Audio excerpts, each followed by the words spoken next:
له فليتفضل مشكورا.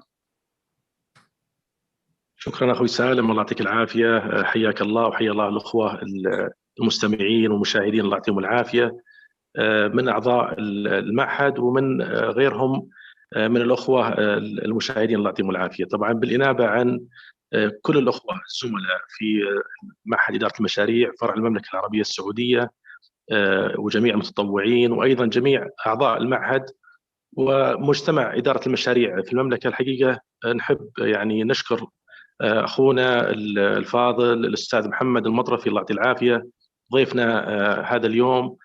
الأخ محمد طبعا ما شاء الله تبارك الله سمعة عطرة وخبرة مميزة، يعني صراحة بإذن الله تعالى بتكون إن شاء الله مصدر إلهام لكل قادة المشاريع عندنا في المملكة بإذن الله تعالى، ومن الأخوة والأخوات شباب الوطن، ويكون لهم بإذن الله تعالى دور كبير بإذن الله تعالى في نهضة الوطن وتحقيق أعلى النجاحات في المشاريع وفي الأعمال اللي يقومون فيها بإذن الله تعالى، من خلال الاستفادة إن شاء الله اليوم من اللقاء ومن يعني خلاصة تجارب أخونا محمد، خلاصة يعني بالنسبة لي الموضوع يحرق صراحة اللقاء على الأخوة المستمعين، حيستمتعون بإذن الله تعالى، خبرة مميزة فريدة في صناعة مختلفة، صناعة يعني الإسمنت ومصانع الإسمنت. فيعني نشكر أخونا محمد الله يعطيه العافية تواجده اليوم، وأتمنى للجميع المشاهدين وإخواننا المستمعين أعلى فائدة إن شاء الله بإذن الله تعالى. ونعطيكم الفرصة عاد أخوي سالم، الله يعطيكم العافية بالبدء بالحوار مع أخونا محمد الله يعطيه العافية. شكرا لك المهندس محمد الرئيس. سعادة المهندس محمد المطرفي غني عن التعريف، ولكن من هو محمد المطرفي في كلمات؟ بسم الله الرحمن الرحيم. الحمد لله رب العالمين، والصلاة والسلام على أشرف الأنبياء والمرسلين نبينا محمد وعلى آله وصحبه أجمعين. دعوني في البداية أن أشكركم جميعا الحقيقة، جميع الأخوة والأخوات اللي حضروا وأخذوا وقت من وقت سهرهم ووقتهم الخاص للاستماع لنا، وإن شاء الله نرجو الحقيقة أن يكون في هذا اللقاء فيه الفائدة والخير للجميع.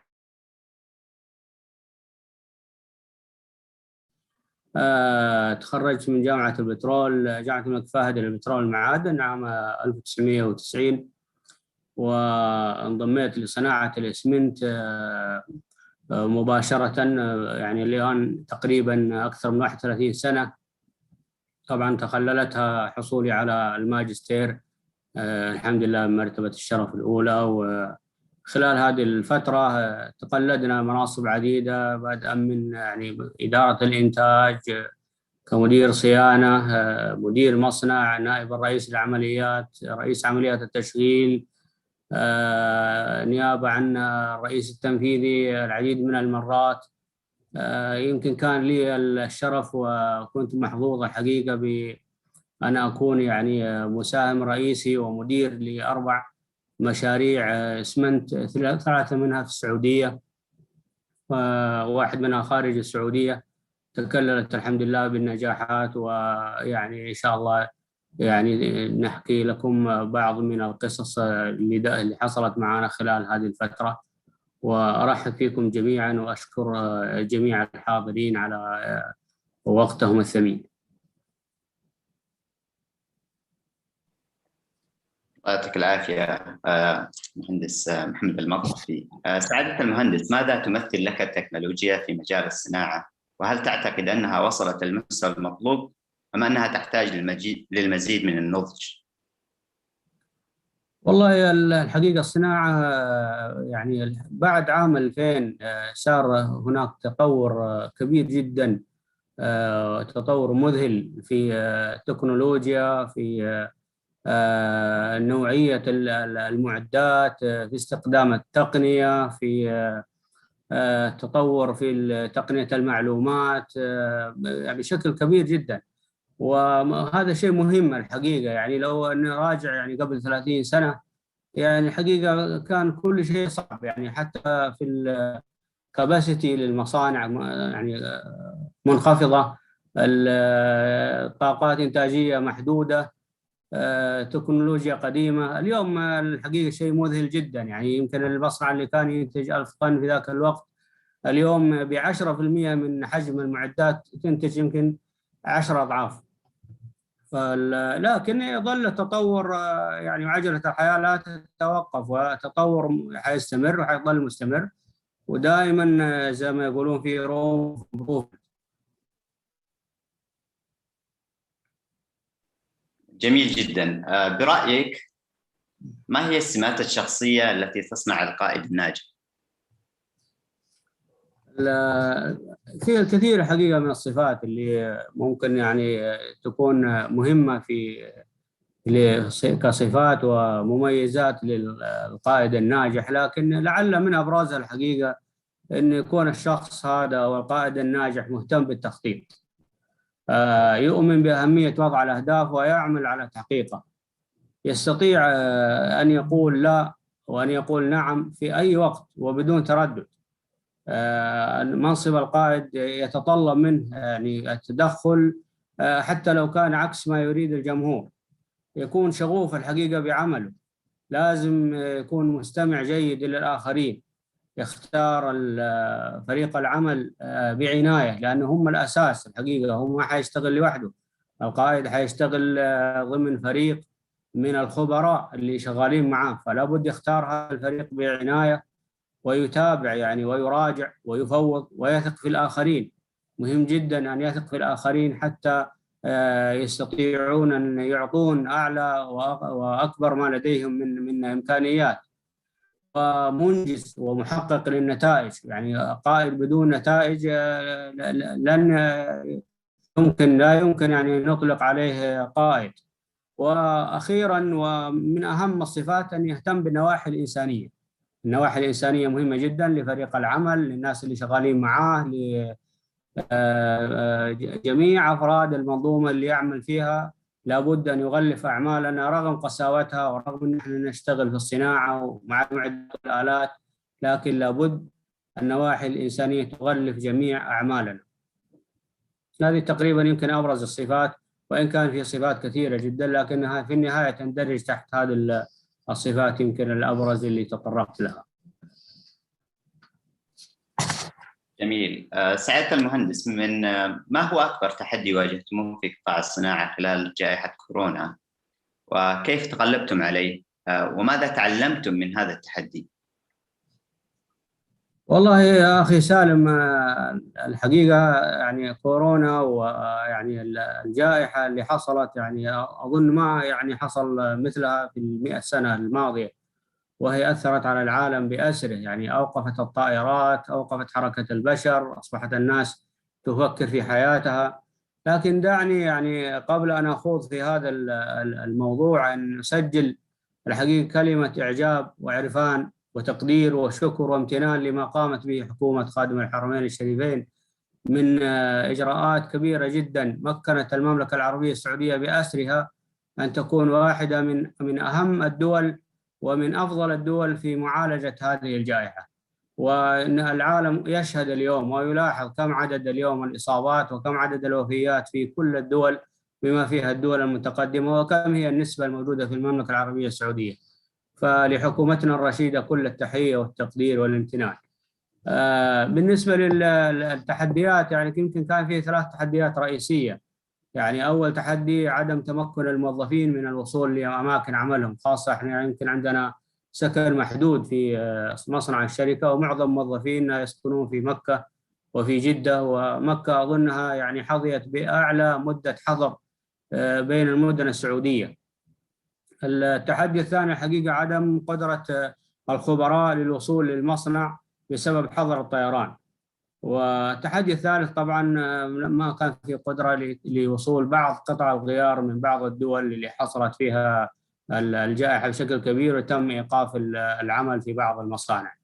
لكن الحقيقة ومن الطريف والجدير بالذكر والشيء اللي حقيقة احنا سعداء به كثيرا في اسمنت المتحدة الصناعية، أنه رغم هذه التحديات الكبيرة جدا حمل لنا عام 2020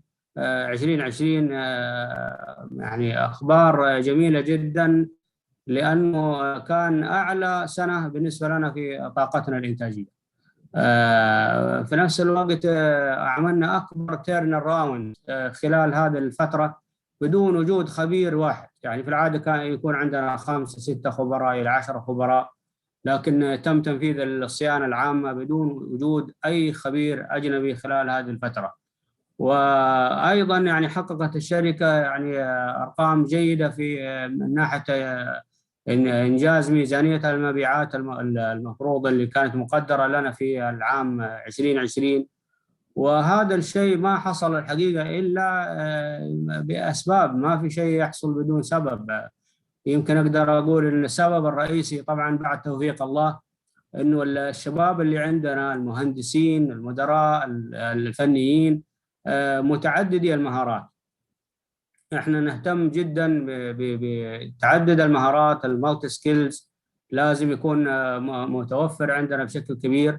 وهذا اللي خلانا نشغل المصنع ب 50% من عدد الموظفين. يعني لما ما استطاعوا يحضروا الموظفين الموجودين الحقيقة كان فيهم خير وبركة واستطعنا التشغيل رغم نقص 50%.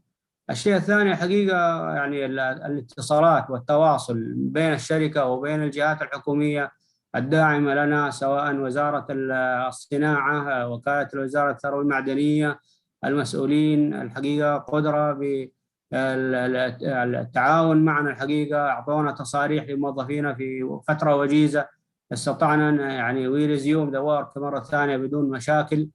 وأقدر أقول السبب الثالث الحقيقة الرئيسي هو استخدام التقنية. يعني استطعنا، يعني ما أظن عندنا مدير ولا حتى مهندس ولا مشرف إلا وعنده لابتوب في بيته، وبالتالي استطعنا نعقد اجتماعاتنا عن بعد. استطعنا أن احنا نتواصل مع الخبراء في العالم. يعني بعض المشاكل اللي كنا نحتاج فيها إلى تواجد بعض الخبراء كنا يعني فاتحين خط ساخن معهم، وكانوا يعني يعطونا بعض التعليمات، والحمد لله بفضل الله وبفضل هذه الأشياء الثلاثة استطعنا تجاوز الأزمة ومرت الأمور بسلام لله الحمد.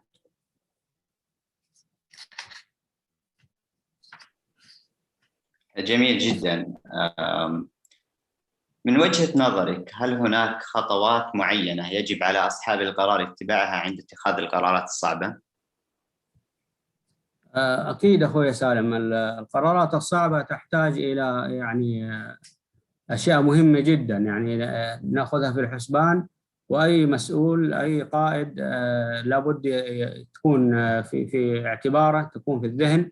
وأهمها الحقيقة أنه يأخذ القرار وفي باله نتائج هذا القرار، يعني ولا يكون القرار نتيجة ضغوط آنية أو فترة بسيطة، إنما ينظر لأبعاد القرار، بعد القرار، إيش تأثيره في المستقبل، إيش تأثيره على إيش نسبة المخاطرة. الحقيقة الإنسان كل عمل يعني يقوم فيه مخاطرة، حتى لو تروح من بيتك للعمل يعني قد تتعرض إلى مخاطرة، لكن إذا كانت نسبة المخاطرة محسوبة ومقدور عليها فأنت تذهب دون تردد.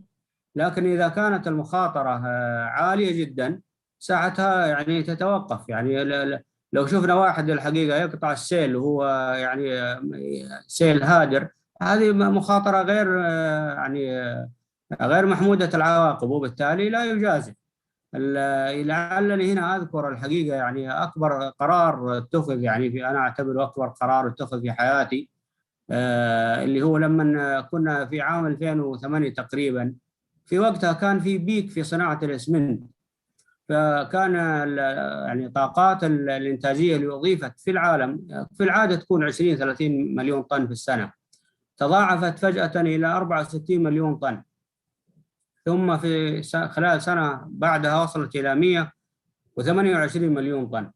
طبعا هذا أثر إلى حد بعيد، يعني القطعة كانت المفروض توصلك في يمكن 6 شهور، القطعة تحتاج إلى 34 شهر.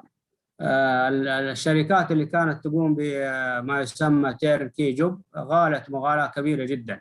خط الإنتاج اللي كنا نفكر في إنشاؤه في ذاك الوقت، الخط السادس في اسمنت العربية، واللي النورمالي يكون المفروض يعني تكلفته ما بين 1.3 إلى 1.5 بليون سعودي ريال، يعني تقريبا وصل إلى ما يقارب 2 بليون.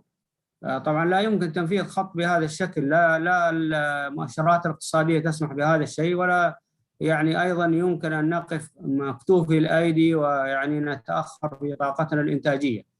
احنا عقدنا يعني فريقين عمل، فريق مع وفريق ضد، بحيث ان احنا ننفذ طريقه اخرى، واتخذنا طريقه اخرى اللي هي البروجكت مانجمنت، واللي حقيقه يعني يعني أعطت أكلها ووفرت يمكن أقدر أقول 600 مليون ريال في مشروع واحد، علاوة على أن كسبنا ما يقارب 10 أشهر مقارنة بالتير الكيجو، هذه الواحدة فيها وفر حوالي 300 مليون، يعني احنا نتكلم في 900 مليون ريال. فالحقيقة يعني هذه من القرارات المهمة، أنك تحسب يعني قيمة المخاطرة هل هي مجزية أو غير مجزية. أيضا اتخاذ القرارات الصعبة لابد، أنا دائما يهمني جدا الناحية الإنسانية، يعني حتى على صعيد يعني الموظفين، يعني مثلا لو عندك موظف بترسل له إنذار، أنا ما أحب أرسل له الإنذار قبل إجازته، يعني لازم يكون يعني بعد ما يرجع مثلا من إجازته، ما تنكد عليه وهو رايح إجازة، أو ولا مثلا هو قبل رمضان وترسل له خطاب إنهاء خدمات، لا يعني خليه يعدي مثل هذه المناسبات الروحية المهمة لنا كمسلمين، وبعدين يعني شهر ما يفرق معك انك تنتظر شهر. فهذا من الاشياء المهمة اللي احب اني اعرج عليها. جميل جدا مهندس. سعادة المهندس، كيف ترى تجربة العمل في القطاع الصناعي؟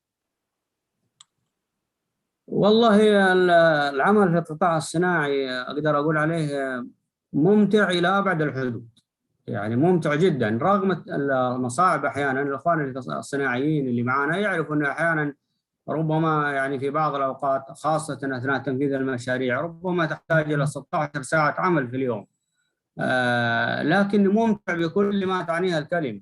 ليش؟ لانه مليء بالتحديات والمتغيرات، الروتين قليل جدا، تتعامل مع الآلة والإنسان، ترى نتائج عملك الحقيقة بشكل فوري، تمنحك علاقات، سمعة طيبة، دخل مادي جيد، تشعر بأنك أحد عناصر البناء في الوطن، تستطيع أنك تتميز يعني في مجال أنك تظهر تميزك وقدراتك، تمنحك الحقيقة تواصل مع العالم الخارجي، يعني يمكن من خلال المؤتمرات وحضور اللقاءات المشاريع والحوارات اللي بتصير في المشاريع.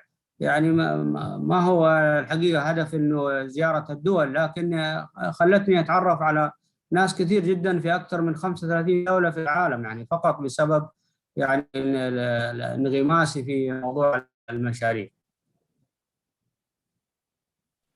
وانا حقيقه اقول لو رجع بي الزمن، يعني لو رجع بي الزمن من جديد، يعني قبل 32 سنه وتخرجت من الجامعه، انا اليوم ايضا حانضم للمجال الصناعي وحاشتغل في المجال الصناعي.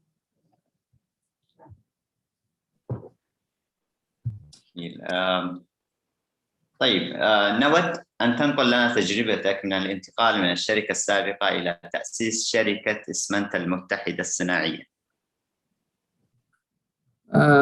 الحقيقة يعني كون إني أنا اشتغلت في إسمنت العربية، هذه الشركة العريقة، يمكن هي طبعا أول شركة إسمنت في المملكة العربية السعودية، واشتغلت فيها 25 سنة، وتدرجت فيها الحقيقة في العمل من أبسط الأعمال. يعني أنا حقيقة أقولها بكل تواضع وبكل فخر إني في فترة من فترات كنت أعبي أكياس إسمنت ولا أجد غضاضة في ذلك. فكوني تدرجت في هذه الشركة من يعني إلى مدير إنتاج، مدير صيانة، مدير مشاريع، مدير مصنع، نائب رئيس العمليات، رئيس عمليات تشغيل، مكلف كرئيس تنفيذي مرارا أكثر من 15 16 مرة. هذه الأمور جعلت أن الإنسان يعني يخوض تجارب متعددة، يتعرض لمواقف صعبة، يصقل مهاراته ويستفيد من الأشياء المتاحة أمامه. يعني ما أتذكر حقيقة يعني أيام جميلة جدا، يعني أنك أنت في فترة واحدة أنا كنت رئيس عمليات التشغيل وفي نفس الوقت مكلف كرئيس تنفيذي وأشرف على مشروع الشركة في الأردن، فتجدني يمكن يومين 3 أيام موجود في رابغ، ومثلها ربما في جدة، وبعدها بأسبوع متواجد في الأردن، وهكذا. يعني فهذه الأمور سهلت الحقيقة، صقلت المهارات الواحد. ما أبغى أمدح نفسي، لكن يعني هي فرصة أتيحت لي وأنا يعني استفدت منها. ولذلك الحقيقة يعني عندما يعني انضميت لإسمنت المتحدة كموظف رقم 1 يعني في الشركة، ما معي ولا موظف آخر، وبدأنا من الصفر ومن السكراش بيبر، يعني حتى يعني تم إنجاز المصنع. يعني الحقيقة استفدت من إني أنا أجيب أفضل الناس اللي موجودين في الصناعة في المملكة، وهم الساعد الأيمن الحقيقة، خاصة يعني شبابنا السعوديين. أنا أفتخر فيهم دائما، ويعني أعتز بتواجدهم معي في كل حين. واستطعنا بفضل الله وثم بتعاون إخواني وزملائي ودعاء المحبين إن احنا نصنع يعني شركة من الصفر بكل إداراتها، ونعمل شركة تعمل وفق نظم وأسس، وتستطيع خلال فترة وجيزة أن تنتج، وتبدأ إنتاجها في 2016 من بدايته. ما تجد أي صعوبة في تصريف إنتاجها، ومزاحمة الشركات العريقة اللي كان لها يعني السابق في هذا الصناعة، واللي بلغت يعني قبلنا يمكن 16 شركة.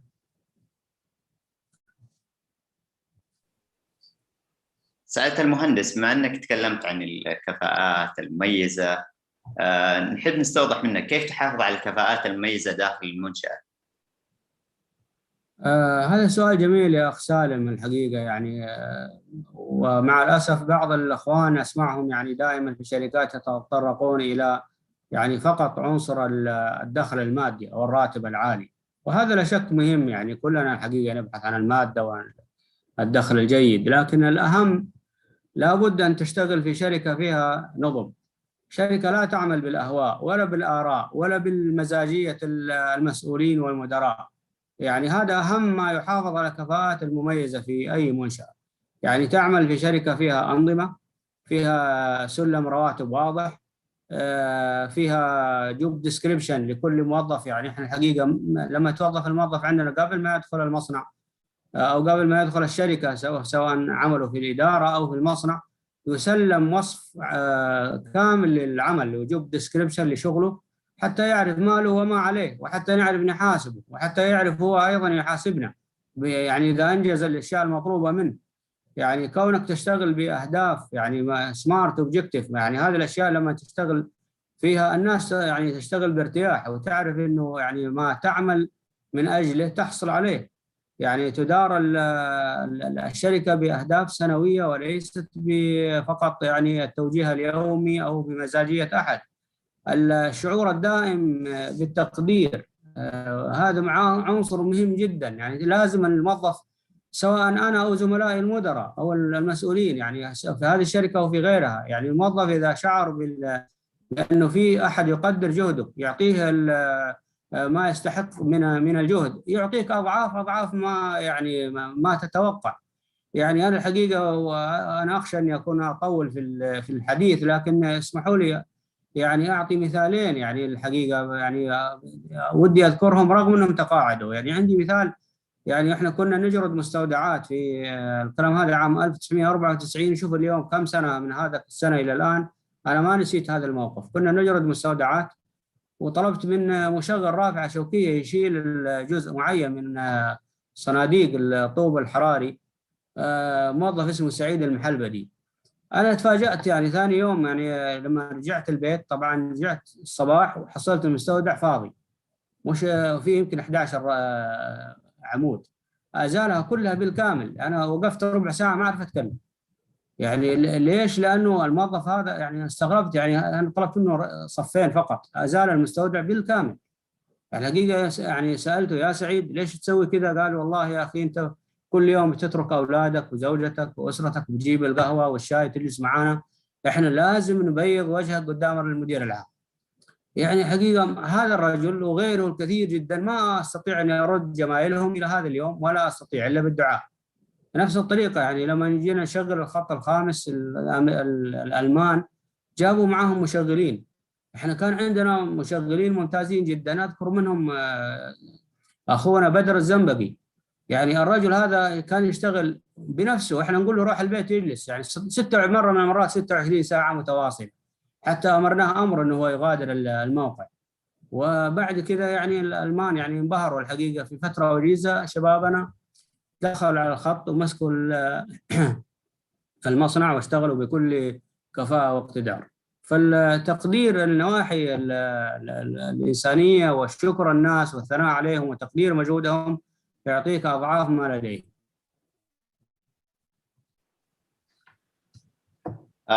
برأيك ما هي أهم الصعوبات التي يواجهها القادة في مجال قطاع الصناعة والقطاع الصناعي في المملكة، وكيف يمكن التعامل معها؟ حقيقة هذا سؤال وجيه وصعب في نفس الوقت، لكن دعني أذكر يعني أمرين مهمين يعني بالنسبة لنا قبل ما يعني أجاوب على هذا الموضوع.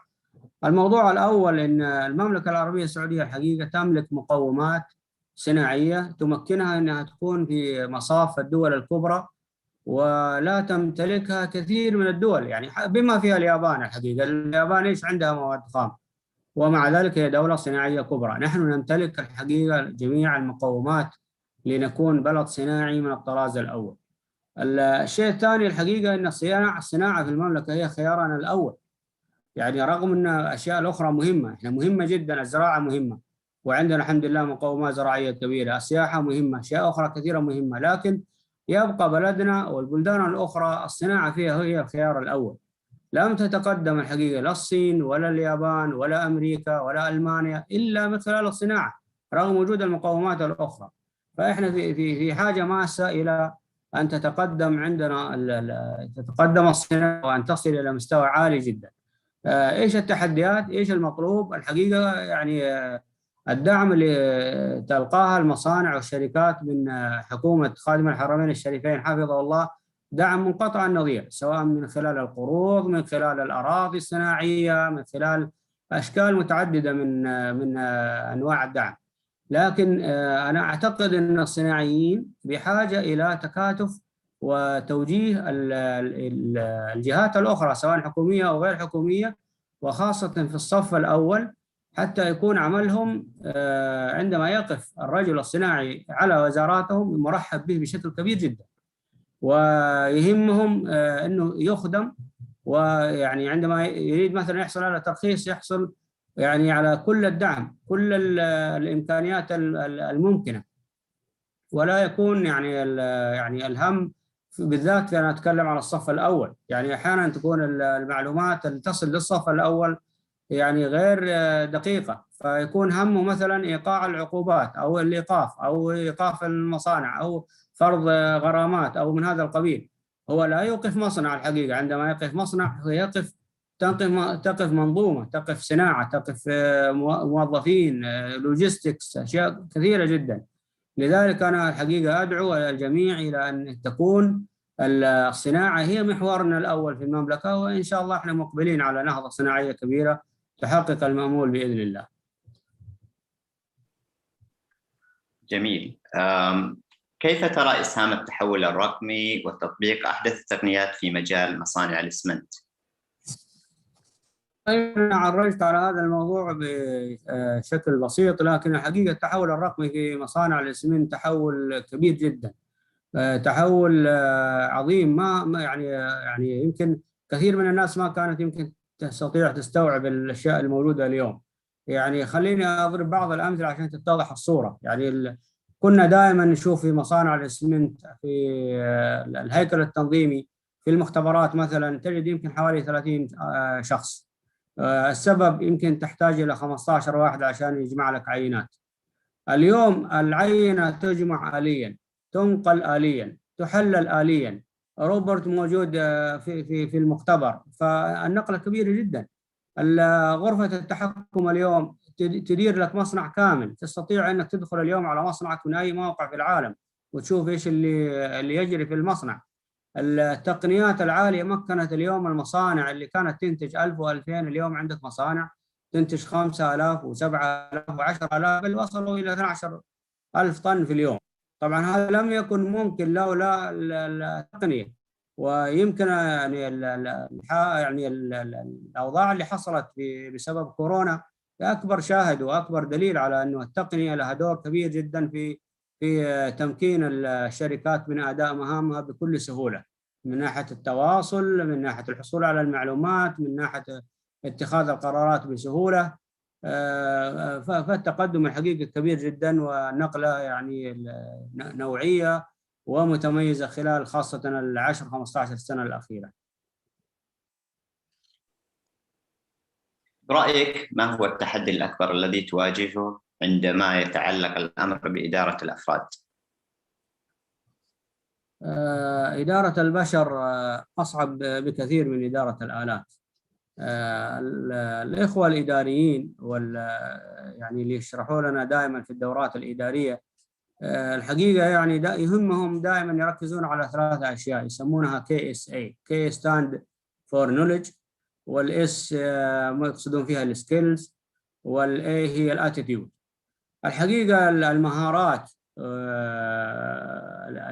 والمعرفة والمهارات يعني وإن كانت مهمة جدا لكنها تأتي مع الوقت، وما في شخص ما يستطيع يتعلم، حيتعلم. يعني إذا ما يعني يقدر يتعلم في يوم، يمكن يتعلم في شهر، يمكن يتعلم في سنة، في النهاية حيتعلم. لكن التحدي الأكبر عندما يتعلق الموضوع بالأفراد هو الحصول على الاتيتيود الجيد، الحصول على يعني السلوك الممتاز. يعني احنا حقيقة خليني يعني أضرب مثال يمكن يلطف جونا شوي يعني عن الصناعة. يعني في مجال قيادة السيارات، احنا أنا شفت يمكن مقاطع لبعض الشباب يعني يمكن يقدر يمشي السيارة على كفرين.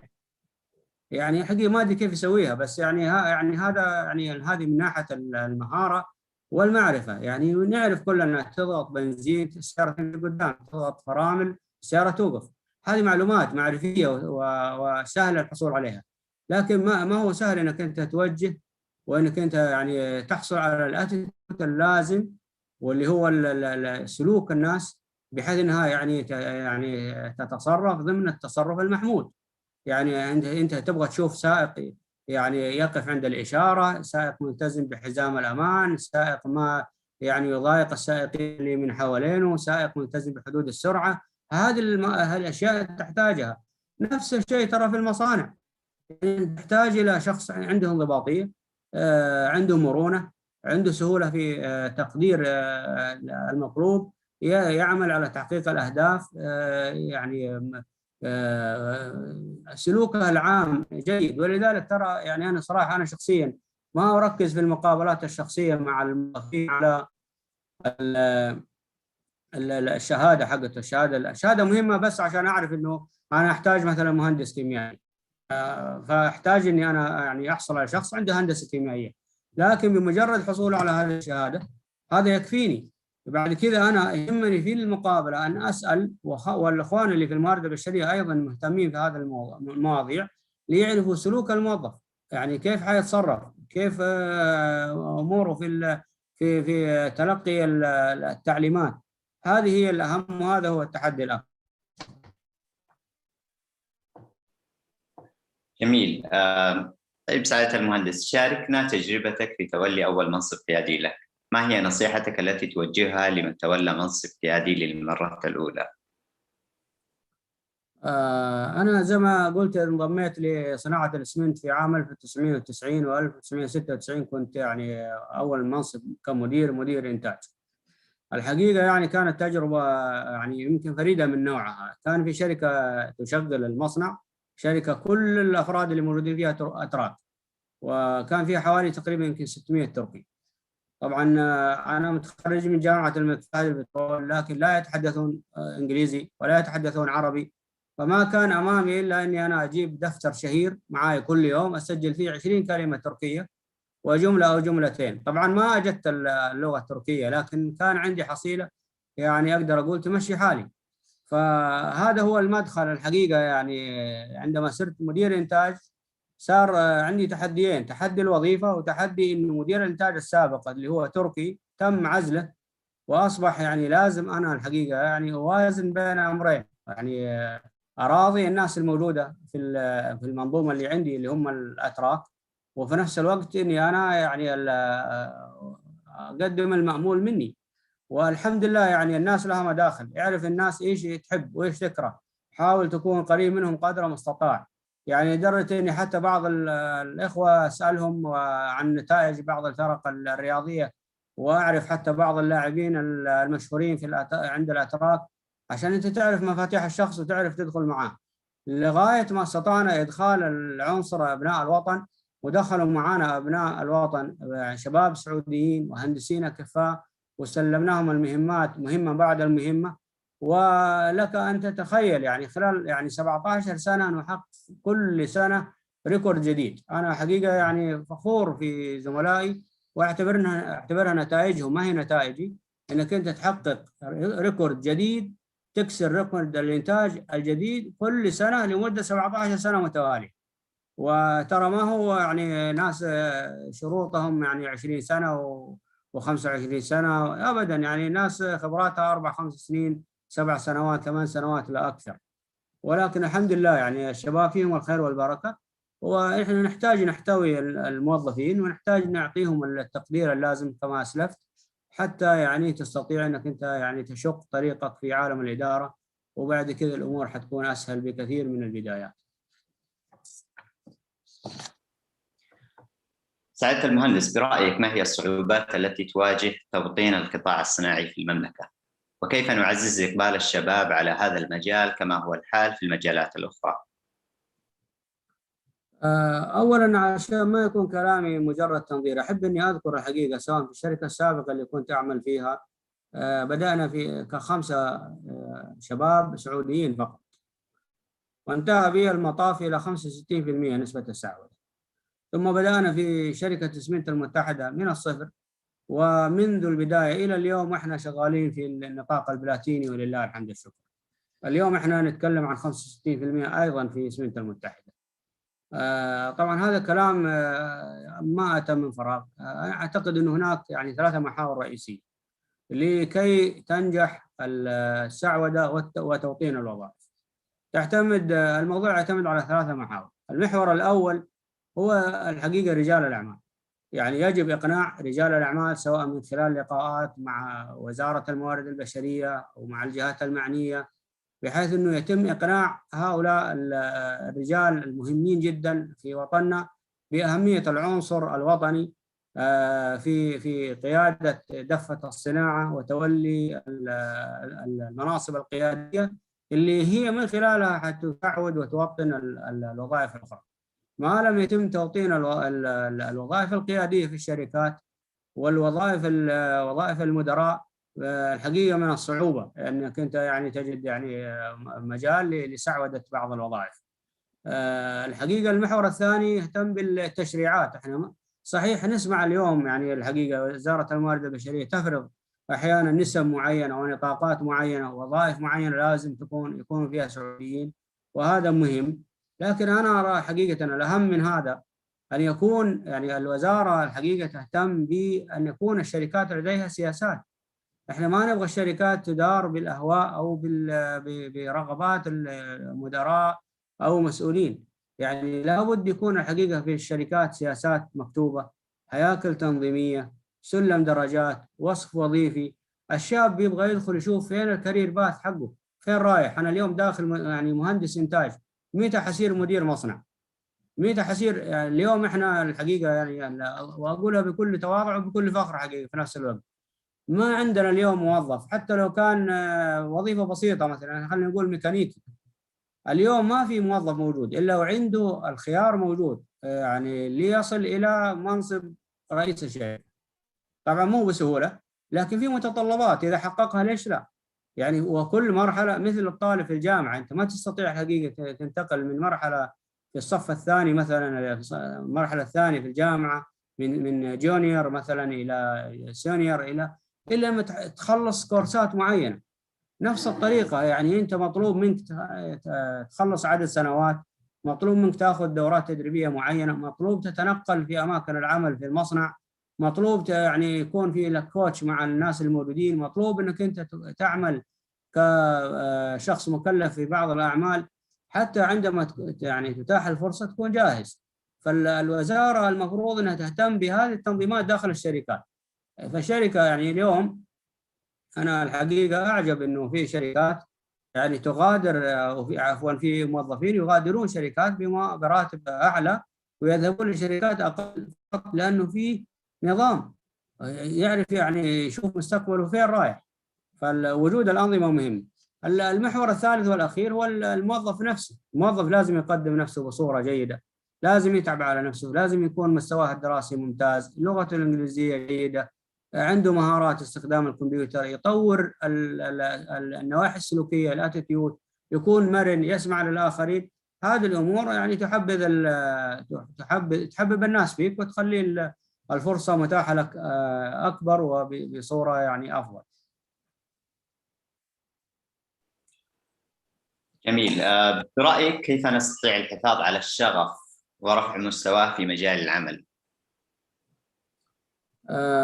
الحقيقة هذا الموضوع يعني قبل ما نتكلم فيه، في نقطتين مهمة جدا. يعني أول شيء أنت كموظف لازم تسأل نفسك هل أنت في المكان المناسب ولا لا؟ يعني قد إذا ما عندك رغبة في هذا الموقع لا تستمر فيه، لأنك من الصعب أنك تنجح فيه بسهولة. يعني بعض الناس يعني عنده رغبة مثلا يكون محاضر في الجامعة، شيء جميل جدا، ليش لا؟ يعني هذا الشخص ربما لا يجد نفسه بين المكائن والمعدات والآلات وضجيج المصانع. لازم أول شيء تعرف نفسك إن هل أنت في المجال الصحيح ولا لا. الشيء الثاني الحقيقة يعني زي ما يمكن ذكرت في البداية، إنه في المقابلات الشخصية يتم التعرف على النواحي السلوكية لوضع الرجل المناسب في المكان المناسب. قد أحيانا يكون عندك خامة ممتازة جدا لكن ما استطعت توظفها في المكان المناسب، وبالتالي حتخسر هذا الشخص. في نهاية المطاف إذا أصبح الموظف عندك وصرت خلاص الموظف موجود الآن، موجود على رأس العمل، في أشياء كثيرة جدا تستطيع أنك أنت يعني تزيل الملل ويعني تخلي الموظف شغوف بعمله. منها مثلا التدوير، يعني ما تخليه في وظيفة واحدة يجلس 10 سنين أحيانا في وظيفة واحدة حتى يعني نفسه. لا، يعني اعمل له تدوير بحيث اليوم يكون في قسم، بكره في قسم، وربما تكتشف عنده قدرات رائعه جدا في مكان ما خطر لك على بال. من النواحي هذه انك انت تذكره دائما بالنتائج، بالاشياء اللي ستؤول لها الامور. اذا انت اشتغلت على نفسك وتعبت، ايش اللي حيحصل بكره؟ حتصير في منصب اعلى، تجني فوائد ماديه، البوزيشن، المكانه الاجتماعيه، الاشياء الاخرى. ابني نظام حوافز عندك في الشركه حتى ما يكون الموضوع برضه يعني شخصي. يعني البيرسوناليتي في يعني توزيع المكافآت هذا شيء سيء جدا. لازم يكون عندك نظام الجميع يعني يعرف على ماذا سيحصل. احنا عندنا مثلا نظام للبونص. انا اقول لك يستطيع اي موظف يطلع الآلة الحاسبة اذا خلصت سنة ويعرف كم حيحصل على بونص. ليش؟ لأنه عارف هو حصل على درجة 85%، كم البونص المفروض في درجته، كم حيحصل على كم، ايش نسبته من الإجمالي العام. على أقل تقدير يقدر يعرف إنه حيحصل على نسبة كذا. المبلغ يمكن ما عنده معلومات عن المبلغ لكن يعرف النسبة. الموظف أيضا لازم يشعر باهتمامك، باحتوائك، بأنك أنت متابع، بأنك أنت أب، بأنك أنت والد للجميع، بأنك أنت تحتوي الناس يعني وتهتم بكل الأشخاص. أيضا الحقيقة آخر نقطة يمكن أتكلم فيها مهمة جدا أنا بالنسبة لي، إنه غض الطرف عن بعض الهفوات، خاصة إذا كان عندك إنسان ناجح ممتاز أداؤه رائع. يعني كلنا تمر فينا ظروف أسرية، ظروف اجتماعية.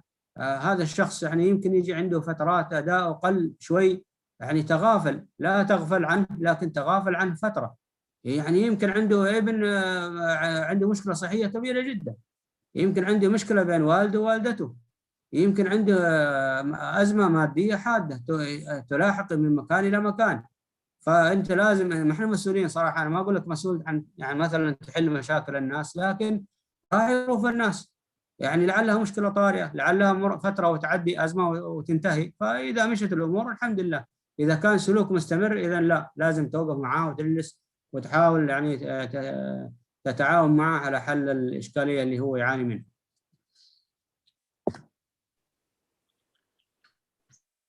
سعادة المهندس، كيف من الممكن متابعة أداء الموظفين والمحافظة على مستوى عال من الكفاءة؟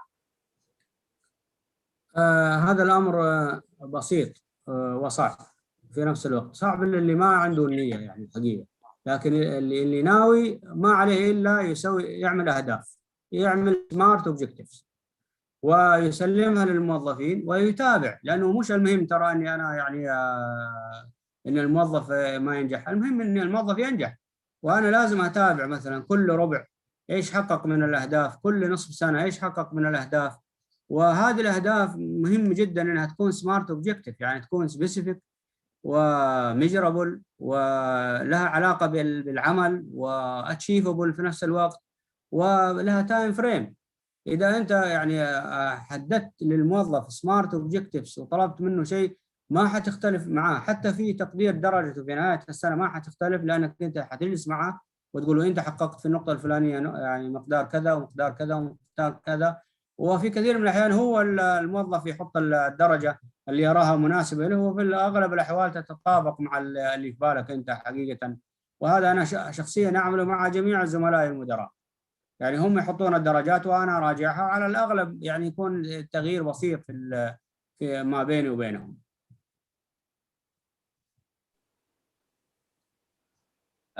هل برأيك النقد البناء مفيد في صقل المواهب؟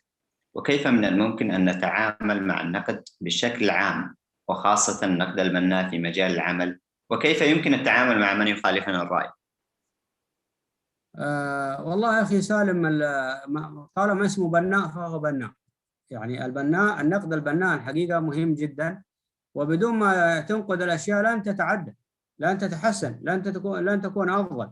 يعني في المثل الشعبي يقول يعني جزا الله خير من بكاني وبكى الناس علي. طبعا احنا ما نبغى توصل لمرحلة البكاء، لكن من المهم انك انت تقول للناس للمخطئ انت اخطأت، او تقول له يعني لو عملتها بالطريقة الفلانية يمكن يكون افضل، في وسيلة اخرى ممكن تقصر عليك المدة او تقصر عليك الوسيلة.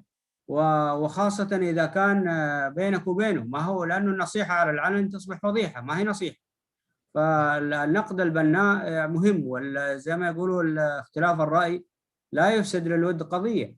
وإحنا بدون ما ننقد بعض ما حنوصل ولا حنتطور. إحنا حقيقة عندنا الإدارات تنقد بعضها، إدارة الصيانة تنقد الإنتاج، إدارة الإنتاج تنقد الصيانة. يعني اليوم مدير الإنتاج إذا عنده ماكينة فيها اهتزازات عالية جدا، إذا ما يصر ويلح ويطالب مدير الصيانة بأنه يعمل له صيانة قبل ما تتوقف، لن يحقق هدف الإنتاج المطلوب من في آخر السنة. فلا بد إن احنا نعمل أوديتنج على بعض، يعني أوديتنج على تو ايتش اذر عشان نصل إلى الهدف. ومن الأساليب الحقيقة اللي ممكن تنجح النقد هو عملية الاستبيان في كافة الأعمال، سواء فنية، إدارية، مالية. الاستبيان يوصلك لأشياء كثيرة جدا ممكن يعني تختصر عليك الزمن. جميل.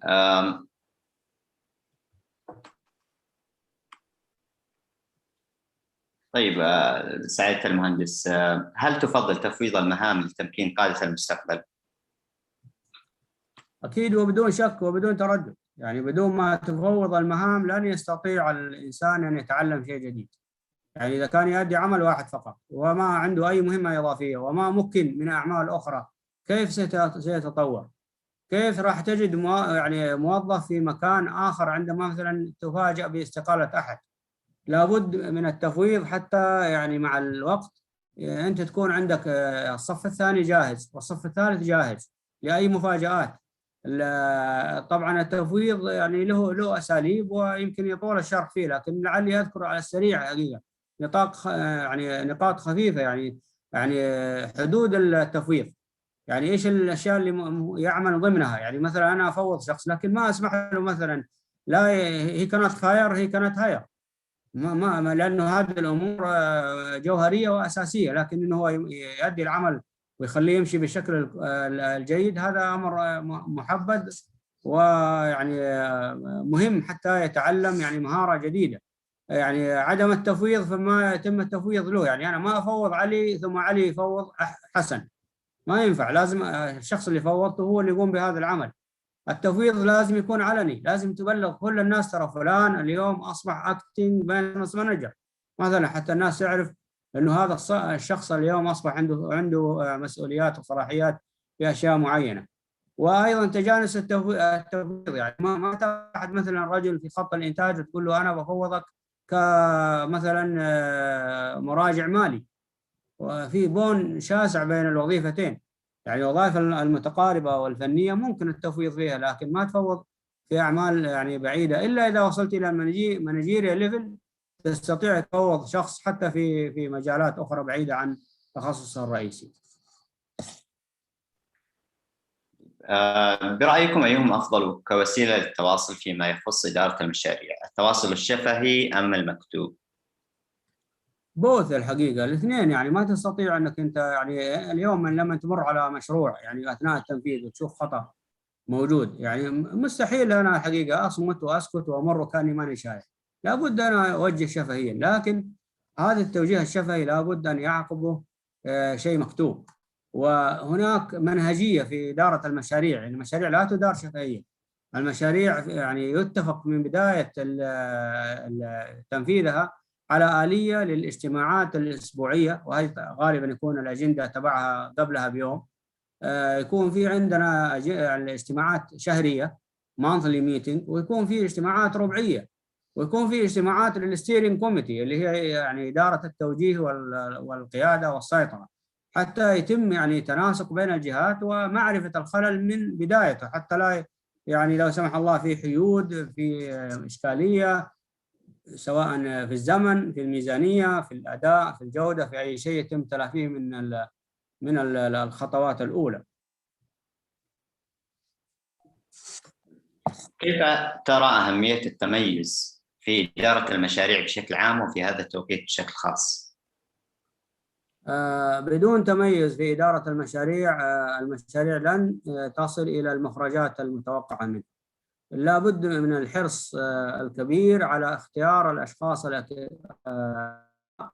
اللي يستطيعوا يعطوك هذا التميز، حتى يعني تنجز أعمالك بشكل ممتاز جدا، وتستطيع أن تتنبأ بالمشاكل في بدايتها، زي ما يقول الحقيقة يعني أحد المحاضرين في الإدارة يقول اقتل الوحش وهو صغير.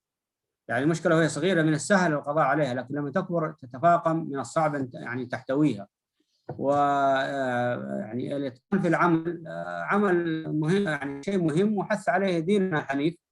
ويعني في هذه النقطة ما أنسى الحقيقة يعني قول رسول الله صلى الله عليه وسلم عليه: إن الله يحب أحدكم إذا عمل عملا أن يتقنه. فالإتقان والتميز في الأعمال أمر يعني لا مفر منه. جميل. من وجهة نظرك، ما أنه تكلمنا عن الأشخاص، من وجهة نظرك ما هي الصفات التي تود رؤيتها في مدراء المشاريع؟ أي مدير مشروع ناجح الحقيقة لابد يكون عنده معرفة، يعني عنده معرفة كاملة في خاصة في ما يتعلق بإدارة المشاريع والبروجكت مانجمنت. عنده خبرة كافية خاصة إذا كانت ميجا بروجكت، يعني تتكلم مثلا في مليار أو أكثر، لازم يكون عنده خبرة في نفس المجال حتى يستطيع أن يؤديه بشكل احترافي.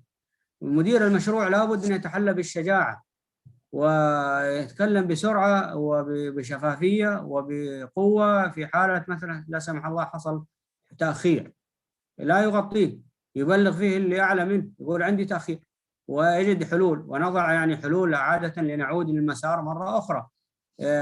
قوة شخصيته، يتحمل بالقدرة على التخطيط، التنظيم، استشراف المستقبل، قراءة الجداول، بعد النظر، يعني عنده قدرة على التحليل المنطقي، يستطيع أن يعني يستوعب الآخرين، يدير الصراع، لأن المشاريع عادة يكون فيها صراع، فلا بد أن يتحلى بالحكمة والصبر والروية. لا بد يكون عنده مهارات التواصل العالية جدا، التواصل مع التوب بوتوم داون، يعني مع الشركة فوق وتحت، مع المسؤولين، مع الموظفين اللي أقل منه، مع الشركات المنفذة، مع كل الجهات. يعني قدرة على التواصل إحدى السمات المهمة في مدراء المشاريع الناجحين.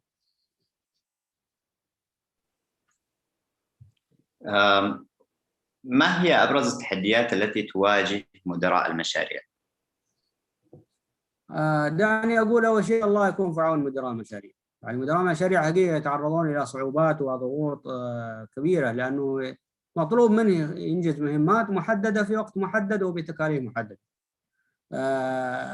تحديات كثيرة جدا، منها مثلا تفقد عنصر مهم من عناصرك، من عناصر الفريق في وقت أنت في أمس الحاجة له، ولا بد أنك أنت تعوضه بشخص يكون لايق للكفاءة. ضعف أحيانا الإدارات اللوجستية الداعمة للمشروع، يعني الإدارات اللوجستية عليها عبء كبير جدا، مثلا استخراج التأشيرات، احتياجات المشروع من سكن، من تنقلات، من طعام، من غيره. إدارات المواد وتخليص المواد في الموانئ، هذه مهمة جدا. أحيانا يعني أنا الحقيقة أعرف مشروع أنجز تقريبا بنسبة يمكن أقول لك 98%. يعني في مارس كان المشروع مخلص، لكن انتهى في جانوري. يعني شوف كم، تقريبا 8 أشهر أخذ لموضوع يعني بسيط جدا، يعني تافه لدرجة أنه يعني حتى قيمته المالية لا تكاد تذكر. عبارة عن اكسبانشن جوينت أو فليكسبل اكسبانشن جوينت. الأخوان اللي كانوا مثلا موجودين في اللوجيستكس ما يعني أو مرة ما عملوا كونفرميشن على تلقي المورد الأوردر، وبالتالي وصوله في الوقت المطلوب. انتهى كل شيء في المصنع وباقي هذا الاكسبانشن جوينت ما وصل. فمن المهم الحقيقة من التحديات عدم التزام مثلا بعض الموردين بالوقت أو الجودة أو الكمية. أحيانا أصحاب بعض يعني أصحاب النفوذ، سواء صاحب الشركة، المالك أو غيره، أيا كان صاحب النفوذ، تدخله في بعض الأمور يعيق المشروع. يعني مثلا إضافة عناصر جديدة، هذه كارثة الحقيقة على المشروع. يعني إذا أضفت عناصر يعني ترغب مثلا نقل وحدة من مكان إلى مكان، وفي نفس الوقت هي صيد ثمين للمقاولين، لأنه يبدأ يشتغلك على الفاريشن أوردرز. ولا يعني أنا أعرف شركة ألمانية كان يقول لي رئيسها، يقول إحنا أحيانا نقدم على المشاريع ونفوز فيها لأنه إحنا يعني ما نطلب أرباح كبيرة، لكن بعد ما نحصل على المشروع نطلب من كل المستشارين القانونيين يبحثون في الثغرات، واول ثغره نفرح فيها اذا جانا فاريشن اوردر. اذا جانا احد وقال غير هذه الوحده من هذا المكان الى المكان، خلاص احنا انفتح لنا شيك مفتوح، اصبح شيك مفتوح لطلبات لا تنتهي. فالاول مثلا من التحديات الخطا في الميزانيه، اخطاء في الميزانيه، هذه ابرز التحديات. طيب، بما انه الوقت يعني يداهمنا صراحه، نحتاج بس رأيك في شغلة سريعة. برأيك كيف ترى مستقبل إدارة المشاريع بالمملكة في عصر رؤية 2030 باختصار؟ والله شوف، المملكة العربية السعودية الحمد لله هي اليوم واحدة من دول ال20، والقيادة العليا مهتمة بكفاءة المشاريع. وأنا الحقيقة أرى أنه كفاءة المشاريع تأتي من خلال تنفيذ المشاريع بأسلوب البروجكت مانجمنت وليس بالتيرنكي بروجكت، لأنه أسلوب تسليم المفتاح يعني بعض المقاولين يسلمها إلى مقاول من الباطن، ثم مقاول من الباطن، ثم وهكذا. ففي نهاية المطاف تصل إلى يعني الحقيقة يعني منتج ليس هو المنتج اللي أنت يعني كنت تهدف له في البداية. ولهذا الحقيقة يعني المستقبل إن شاء الله أمامنا كبير جدا. والمشاريع اليوم إحنا مقبلين على مشاريع ضخمة، مشاريع في القدية، في البحر الأحمر، في النيوم، في غيرها من المدن السعودية. وأرى أنه الاهتمام بهذا النوع من الإدارة بروجكت مانجمنت مهم جدا لنجاح مثل هذه المشاريع. جميل. بصراحة كان ودنا ناخذ أكثر من سؤال، ولكن الوقت داهمنا. نختم بالخاتمة يا مهندس سعادة المهندس، كلمات ونصائح أخيرة منك للحضور. والله أنا تشرفت الحقيقة بإني أكون موجود بينكم، وأشكر كل الإخوان الحاضرين فردا فردا، الإخوان والأخوات جميعا. يعني في عجالة يعني الحقيقة يعني أنا أقول إنه أولا يعني من الأشياء المهمة أن تعتمد على نفسك في تأهيل نفسك، تدريب نفسك، تطوير نفسك. يعني صحيح الآخرين حيساعدوك، في كثير من الناس يهمها إنك أنت تنجح، لكن اعتمد على نفسك بالدرجة الأولى. مهم جدا اقتناء بعض الكتب، خاصة في كتب إدارة المشاريع، وأنا مستعد يعني سواء من خلال حسابي في تويتر، من خلال إيميلي، إني أزود أي أخ من أو أخت من الأخوان الموجودين ببعض الأسماء، بعض الكتب في إدارة المشاريع. الضغوط كبيرة، لكن لازم تحفز نفسك. إذا عندك ضغوط، في كثير من الناس تتمنى اليوم أنك أنت تنجح، في والدك، والدتك، زوجتك، أولادك، أقاربك، أصحابك، أحبائك، زملائك. وإذا كان في شخص مثلا يقف مثلا عائق لا سمح الله أمامك تذكر كل هؤلاء يتمنون انك انت تنجح وتصل الى المطلوب. يعني من النقطه الاخيره، يعني شاف فعلا الوقت يعني داهمنا، انه اذا انت نجحت في مشروع، فانت ترى فتحت لنفسك نافذه كبيره جدا في عالم الاعمال والصناعه، وصنعت لك اسم. ما اذكر الحقيقه اي زميل ولا اخ ولا مهندس من اللي اشتغلوا معانا في المشاريع السابقه الا هو اليوم يا اما انه مدير، اقل شيء مدير اداره، اذا ما هو رئيس شركه او نائب رئيس او عنده بزنس خاص فيه. فالمشاريع ترى رغم كل الصعوبات اللي فيها، ترى في نهايه المطاف هي شيء جميل وحتنعكس ايجابيا عليك وعلى اسرتك وعلى وضعك المجتمعي والمادي، وتستاهل الحقيقه انك انت تتعب من اجلها، وانك انت تتعب خاصه في فترات الذروه في المشاريع. ما نستغرب الواحد حقيقه لو يشتغل 16 ساعه بالذات في فترات الذروه في تنفيذ المشاريع. وارجو اني اكون يعني على قد العشم، واستميحكم العذر حقيقه لم اكن يعني بعض النقاط يعني ما تمكنت الحقيقه اني انا اعطي كل ما لدي بسبب ضيق الوقت، وبسبب ما شاء الله دسامه الاسئله اللي جاءت من طرفكم. والله يعطيكم العافيه ويبارك فيكم جميعا. في ختام هذا اللقاء من سلسلة حوار مع القادة، أشكر سعادة المهندس محمد المطرفي على رحابة وسعة صدره، كما أشكر جميع الأخوة والأخوات الحضور، وآمل أن نكون قد وفقنا في تقديم محتوى مفيد. وتقبلوا خالص التحية من فريق